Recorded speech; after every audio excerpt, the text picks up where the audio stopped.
Okay, we're gonna watch Infamous Children of the Most Dangerous Drug Lords now. Okay, finally, back to fucking fun reacts. Let's do it. Smuggling drugs has been a huge problem around the world for I gotta a pee very real long quick. time now, and there have been several cartels and criminal back in one organizations that second. have risen to take advantage of this problem. At the top of the most powerful cartels are the incredibly wealthy and powerful drug kingpins that run them. Despite the tremendous amount of cruelty it takes to become one of these kingpins, they are in fact still human. They tend to get married, have kids, or have kids with their mistresses. So, we're going to look at the lives of these children born from infamous drug lords like El Chapo, El Mayo, and Pablo Escobar. We'll see if they're just as infamous as their violent parents, and if the apple does in fact not fall very far from the tree. Jesus Alfredo Guzman. First off, we have one of the many children of El Chapo. Jesus has been added to the list of the 10 most wanted fugitives sought by the US Drug Enforcement Administration. Jesus Guzman, also known as Alfredillo, is quite the wanted man. He's wanted in Chicago on federal drug conspiracy distribution charges, and in 2015, he was indicted in Illinois along with his father and other alleged leaders of the Sinaloa drug cartel. Jesus is a high-ranking member of the Sinaloa cartel, along with his brother, Ivan Arquivaldo Guzman Salazar. They provided significant support in the running of their father's cartel, including coordinating the transport of narcotics from Central and South America to Mexico, transporting narcotics into the United States, and distribution of drugs in wholesale. His criminal activities aren't just restricted to moving drugs. In order to protect their business, they've had to obtain guns and other weapons, bribe corrupt public officials, and engage in violent acts like kidnapping. I wonder where the guns are coming from in countries like that where they don't have manufacturing or even gun stores and mostly just have like really, really crazy gun laws, as a matter of fact. You know, that's always another funny fucking... It's America. The answer is America. But it's always a funny fucking take. They do the Chicago take, but for Mexico all the time. They do the Chicago take, but for Mexico, they're like, oh, Mexico's got hella gun violence, dude, but their fucking gun laws are super strict. It's like, yeah, bitch, they're under America. Like, what the fuck do you mean? Wait, of course.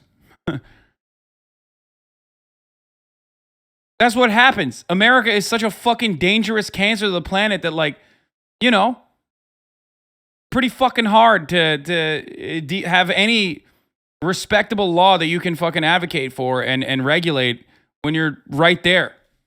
And intimidation. After the arrest and subsequent extradition of his father, Jesus would go on to increase his power in the Sinaloa cartel, expanding their enterprise with sophisticated laboratories and bigger transportation operations. The United States Department of State is offering a reward of up to $5 million for information leading to the arrest of Jesus Alfredo Guzman Salazar. Needless to say, he's as infamous as they come. Serafin Zambada. Serafin Zambada is one of the sons of Ishmael El Mayo Zambada, the current leader of the Sinaloa cartel, the man who took control of the cartel after the arrest and extradition of El Chapo. El Mayo is himself quite the dangerous and notorious man, having been featured on America's Most Wanted with a $5 million bounty on his head for his capture, and his son, Serafin, didn't stray very far from his father's path, participating in the vicious lifestyle of running a cartel. Naturally, being the son of the current leader of the Sinaloa cartel, Serafin has a lot of power and wealth, both of which he's accumulated through his fair share of criminal acts. Unfortunately for him, his power and money wasn't enough to prevent his capture and extradition to the United States. His arrest came in November 2013 when he was picked up on a warrant as he crossed the border into Arizona. He pleaded guilty to conspiracy to import more than 100 kilograms of cocaine and more than 1,000 kilograms of marijuana to the United States, and agreed to forfeit $250,000 in drug profits. In letters to the court, Serafin expressed remorse. He had this to say: "In this drug business, one hurts a lot of people, and I, Your Honor, regret having been the cause of causing so much damage to many people with the drug business. I have learned here in this place that drugs destroy many lives." He was sentenced to 5.5 years in prison. Ivan Arquivaldo Guzman. Next, we have another of El Chapo's many children, because unfortunately, the apple didn't fall very far from the tree this time. Ivan Guzman Salazar is also a high-ranking member of the Sinaloa cartel, along with his brother Jesus. They've been instrumental in running the cartel since the arrest and extradition of their father. Together, they've successfully been transporting narcotics through Central and South America to the United States, collecting the proceeds from customers in the US to be transferred back to Mexico for the benefit of the Sinaloa cartel. Their violent trade in narcotics has seen the use of some deadly means and some deadlier weapons. None are safe from the violence of the Sinaloa cartel. be it rival drug traffickers, members of their own organization, or law enforcement. In 2019, Ivan would lead a dramatic rescue of one of his brothers from security forces. His younger brother, This was fucking insane. Do you guys remember watching this? This shit was wild, bro. Ovidio Guzman, was briefly captured by Mexican security forces in an upscale neighborhood of Culiacan. That is, until hundreds of heavily armed Sinaloa cartel gunmen descended on them, forcing his release. It's no doubt that Ivan, like his many siblings, is incredibly dangerous, prompting the United States Department of State to offer a $5 million reward for information leading to his capture, much like his brother Jesus. Vicente Zambada Niebla. Next, we have the eldest son of Ishmael Almayo Zambada. Once considered Almayo's heir apparent, Vicente was groomed into his father's drug empire from an early age. He spent many years acting on his father's behalf, coordinating drug shipments. Vicente had a very different childhood from his father growing up, never experiencing the depth of poverty Almayo had faced in his youth, living a life more akin to a high society playboy than a cartel boss. By the early 2000s, he had become a top leader in the cartel, coordinating drug shipments from South America to North America. However, his growing career as a narco prince— That was a DA-led operation without AMLO's approval as confirmed by Bill Barr? Wait, really? came to a screeching halt when Mexican police arrested him in 2009. Vicente Zambada would eventually plead guilty to a whole slew of drug— Wait, did you just say why do our special forces and military don't back up the clearly struggling Mexican military instead of blowing shit up in the Middle East? First of all, if you cut the head off of a snake, another one is going to appear regardless. If you don't tackle the underlying systemic issues, then it's not going to happen. If America truly wanted to eviscerate the black market of drugs and the incredible amount of power that these cartels hold in this narco state of Mexico, they would legalize drugs or at least decriminalize drugs. That's one. And they would also do something about gun trafficking because the narcos operate as these like basically nation states with their own individual militaries, and they fund themselves through the narcotics trade, and they get weapons from America by selling drugs to America, to Americans. Drug trafficking charges. And also, there is at least some evidence that at least the Sinaloa cartel and some of these other cartels were originally operating exactly like JSOC, which, you know, does exactly what Sinaloa cartel does, but in like places like Afghanistan through the Navy SEALs and numerous other forms of American imperialist organizations. So the was it the Los Zetas? Yeah. So there is at least, not Sinaloa, sorry. There is some evidence that that the Mexican criminal syndicate was actually trained by the United States.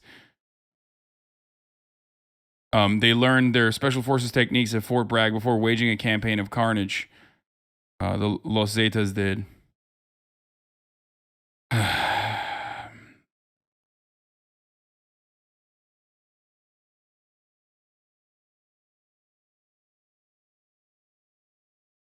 Here it is. Judge grants Barr's request to drop case against ex-Mexican official accused of cartel crimes. Like, so there is a lot of...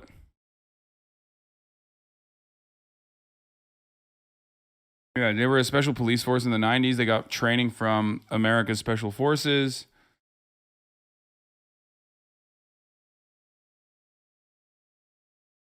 You speak Spanish, mi amigo? No. And yeah, that's it. I mean, there's at least some connection to being from Mexico. These motherfuckers hold so much power and fear over basic common folks is actually scary. Yeah. I guess what I'm trying to say is there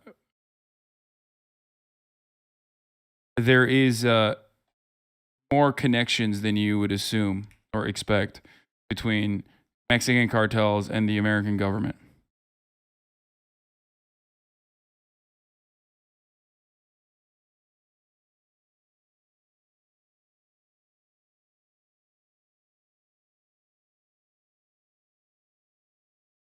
But yeah, probably more than 500 GAFE personnel received special forces training. The Zetas came to the attention of the Mexico Attorney General's office in 1999. After U.S. training, GAFE operatives defected from the Mexican military to become hired guns. providing security to the Gulf Cartel, a well-established trafficking organization, according to Laura Carlson, director of the Americas program of the International Relations Center. And they formed their own cartel. The Zetas' alleged current leaders, Heriberto Lascano, known as Z3, and Miguel Trevino, known as Z40, were first recruited by Osiel Cardenas, the now jailed leader of the Gulf Cartel. The name Zetas originates from the radio code Z used by top military commanders in Mexico. So,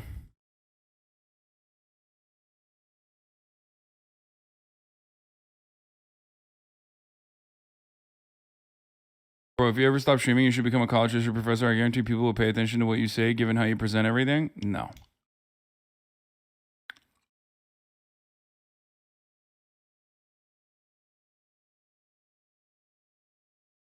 Remember when cartels were handing out care packages to people during peak COVID? Yeah, I mean, they are the governments of you know, the little areas that they control. To having ordered the murders and kidnappings of people that had wronged his father or his allies. He would beg for forgiveness in a Chicago federal court for the harm he had caused during his years as a high-ranking drug trafficker, pledging to lead a moral life upon his release. Vicente would cooperate extensively with prosecutors, providing information about dozens of top drug traffickers, including testifying against El Chapo. In the end, Vicente would... Dude, I don't care that Bernie is streaming on Twitch, man. I don't care. I don't know why. Like, he does it all the time. Every time Bernie Sanders goes live on Twitch, this community fucking freaks out. Do you want me to stop in the middle of a fucking Sunday to go watch Bernie Sanders? What the fuck, bro? It is literally not even an OG broadcast. It's probably a rebroadcast of the earlier fucking stream that he did. Like, why? Why do you always do this? Why do you always do this every fucking time, dude? Kinda, yeah? Okay, well then fuck off and go watch it yourself. It's so weird. Like, I don't understand. I don't understand why you're like this. Would be sentenced to 15 years in prison for his crimes. And as part of the plea agreement, he would agree to forfeit more than $1 billion to make restitution for his nearly 2 decades in the highly destructive Even if drug it wasn't a rebroadcast, like, I don't know why you want me to go and watch Bernie Sanders in the middle of my fucking stream. Sebastián Marroquín, born Juan Pablo Escobar. Sebastián is the son of the infamous drug lord Pablo Escobar, the narco-terrorist once ranked as the 7th richest person in the world. Sebastián, his mother, and his sister would all change their names and move to Argentina after Pablo Escobar's death. After going from a life of extreme wealth to barely being middle class, Sebastián and his family had to endure quite a few setbacks. He had to face being arrested for money laundering, blackmailing, and more than 9 kidnapping attempts, all for being the child of Pablo Escobar. Sebastián was once much more infamous than he is today, thanks to his close proximity to the Medellin cartel and being the son of such a powerful and dangerous man. It certainly didn't help his reputation that after his father's death, he would swear to avenge him. Things have changed quite a lot since then. Sebastián is currently an architect, designer, lecturer, and author. He spends his time speaking out about his father's legacy in a very neutral manner, informing the public that despite the money, power, and charity, his father was quite an awful man, responsible for the death and devastation of thousands. He helped create a documentary called The Sins of My Father to really drive home the point that Pablo Escobar was not a man to be looked up to, and that he will not perpetuate the cycle of violence by avenging his father. Ovidio Guzman.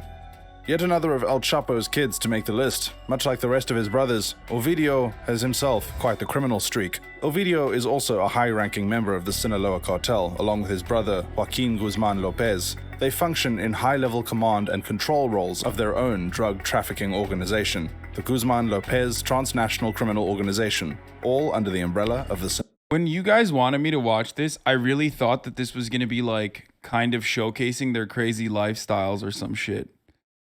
You know what I mean? I'm a little disappointed that, like, I thought this was going to be like a Uday and Kusei style look into the wild lifestyles of the fucking children of cartel drug lords. Sinaloa cartel. The brothers began their narcotic trafficking careers after the death of their brother, Edgar Guzman Lopez. Ovidio and Joaquin inherited a great deal of narcotics proceeds from him, after which they grew their illicit business into a proper transnational drug trade. Through the purchasing of marijuana in Mexico, cocaine in Colombia, and ephedrine from Argentina, the Apart from moving large amounts of narcotics through multiple countries and continents, Ovidio commits several other crimes as well, like money laundering, murdering people, like informants, drug traffickers, and a popular Mexican singer who had refused to sing at his wedding, making him one of the most wanted men in Mexico. Yet despite that, he's managed to evade capture for quite some time now. He likes to keep a low profile to avoid being captured, and so far, it's kept him out of prison. Although, he did almost get captured in 2019 until his brother Ivan swooped in to save his neck. Much like his brothers, Ovidio also has a bounty from the US Department of State, offering $5 million for information leading to his capture. $5 million? Guzman Jr. Named after his father, Joaquin El Chapo Guzman Loera Jr. is quite a lot like his father, choosing to live a life on the other side of the law, becoming a high-ranking member of the Sinaloa Cartel. Joaquin and his brother Ovidio have been running their own drug trafficking organization under the umbrella of the Sinaloa Cartel, and they've been running it rather successfully. They aren't just smuggling large quantities of marijuana, cocaine, and ephedrine throughout South and Central America. They've diversified and now move large quantities of methamphetamine products as well.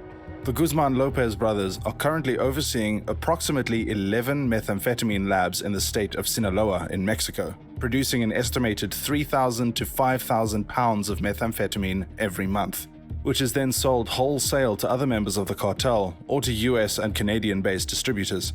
Pretty much all of El Chapo's sons are either under indictment or under investigation by federal agents, and Joaquin is no exception. He was indicted along with his brother Ovidio on April 2, 2018, and each charged with conspiring to distribute more than 5 kilograms of cocaine, 500 grams of methamphetamine, and 1,000 kilograms of marijuana. Being the incredibly wanted man that he is, Joaquin also joins his brother on the list of people wanted by the United States government, with a reward of up to $5 million on offer for information leading to his arrest.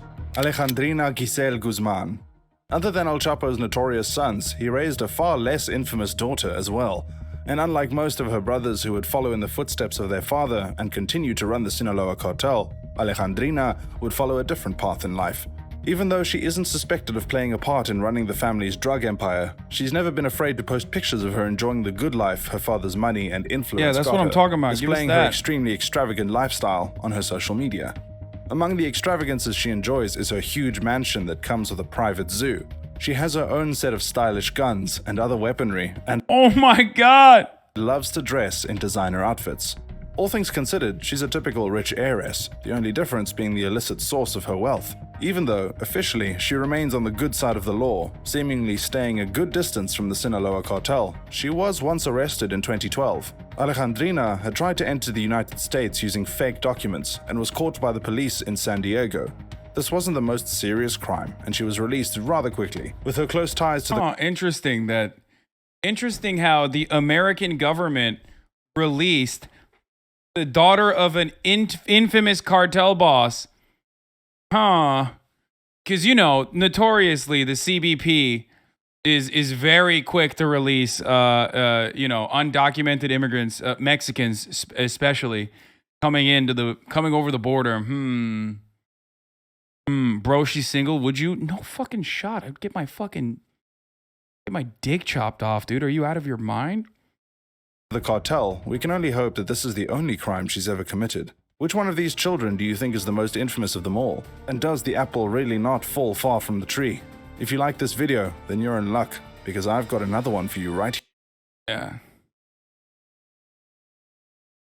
Wonder why America funds these cartels? Yeah. Do you not value your life, chatter? Chatters do the classic thing when they see money and they're like, it turns into like a, bro, are you kidding me? Like, I got fucking B tier video, just like my favorite streamer. Suck me. Chatters would be like, oh, dude, she's really rich, I would do it. It's like, no, you wouldn't. You literally wouldn't. You don't even want to fucking go outside. You're scared of the outside world.